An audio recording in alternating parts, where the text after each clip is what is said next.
तिमी जस्तो हो त महिना दिनमा नुहाउने मेरो त 28-29 दिन भयो कि जिउ चिलाइहाल्छ आजकल तिमी जस्तो राम्रो केटी नै पाइँदैन हाम्री आमा त स्याम्पल पिसै हो नि कहाँ भेटेछन् कुनै हाम्रा बाले त्यसको असर मलाई सोच परिरहेछ यहाँ फेरि बिहाको कुरा ननिकाल है आमा तिमीले बासँग चाँडै बिहा गरेर के पायो भन त तलाई पाइन तलाई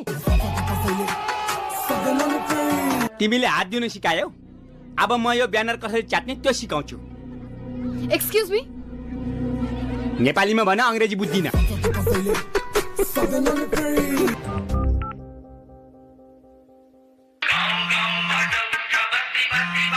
वार्ताको टेबलमा एकचोटि बस्दैन त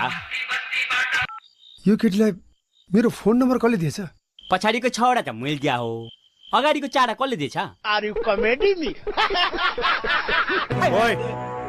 भोलि तिमीहरुको बिहान के गर्ने प्लान छ भन त बिहान उठ्ने मुख धुनी बम पड्काउने 4 बम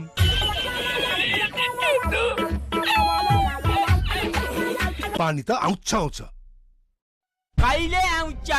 मरेपछि आज मर्यो कान्छा भोलि पानी खान्छ प्लिज मलाई हेल्प गर्नु बस थ्यांक यू रेडियो नेपालको बिहानको सम्पूर्ण प्रसारण यही सकिन्छ जय नेपाल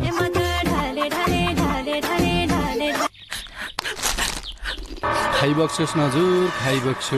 खाइबक्सेन भने मरिबक्सन्छ अब त चाउ चाउ खाऊ चाउ चाउ हुत्याउँछ ए 50 लाखमा 10 रुपैयाँ त्यो चाउ चाउ पनि छोड यस्तै त हो नि पोरो जहिले यस्तै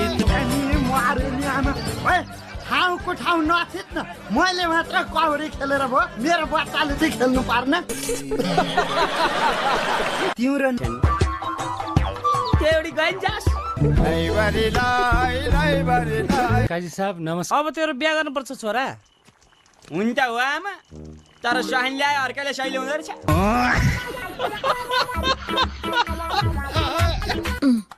यसपालि पनि एसएलसी फेल अब यता चाहिँ पास हुन्छ हैन त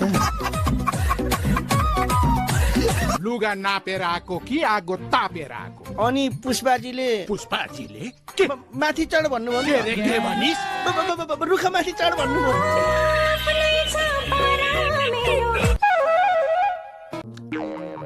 आवी वतारे हटे त्यसका बाजे रंगा हरे उडाएर ल्याउनलाई ए अर्को हिरो खै त हिरो कहाँ एक्लै आउँछ त हिरोइनसँग आउँदै खाली खत्तम अब के गर्छस् त केटो उसैलाई उडाइदिए मैले मेरो खराब पानी छ मेरो खराब साला मैले धर्रा र घण्टाघरको लप परे फर्स्ट टाइम देखेला